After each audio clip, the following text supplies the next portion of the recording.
Telangana MP ఎన్నికల్లో పోటీలో ఉన్న అభ్యర్థులు తమ ప్రచారాన్ని మరింత హోరెత్తించడానికి సమాయత్తమవుతున్నారు. పార్టీల అధినేతలు రోడ్ షోలు, భారీ బహిరంగ సభలతో ప్రచారంలోకి దూసుకుపోతున్నారు.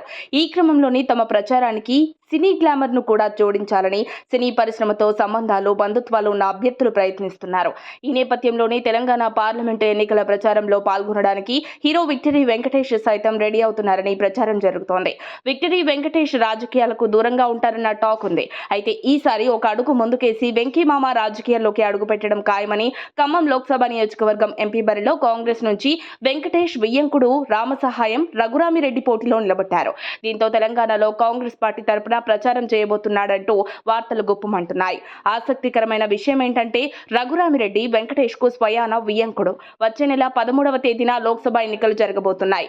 రామసహాయం ఖమ్మం పార్లమెంటు స్థానం నుంచి బరిలోకి దిగారు. రఘురామిరెడ్డికి సినీ, రాజకీయ రంగాలకు చెందిన ప్రముఖ కుటుంబాలతో సన్నిహిత పరిచయాలున్నాయి. దాంతో పాటు బంధుత్వం ఉంది. వెంకటేష్ కుమార్తె ఆశ్రితను ఆయన పెద్ద కొడుకు వినాయక్ రెడ్డి పెళ్లి చేసుకోగా, మంత్రి పొంగులేటి శ్రీనివాస్ రెడ్డి కుమార్తె స్వప్నిరెడ్డిని ఆయన చిన్న కుమారుడు అర్జున్ రెడ్డికి వివాహం చేసుకున్నారు.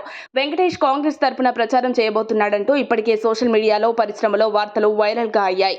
ఇందులో వాస్తవం ఎంతుందో తెలియదు కానీ ఒకవేళ ప్రచారం చేయవలసి వస్తే వెంకటేష్ తన వియ్యంకుడి నియోజకవర్గం ఖమ్మం వరకే ప్రచారం చేస్తారని వెంకీ అభిమానులు అంటున్నారు.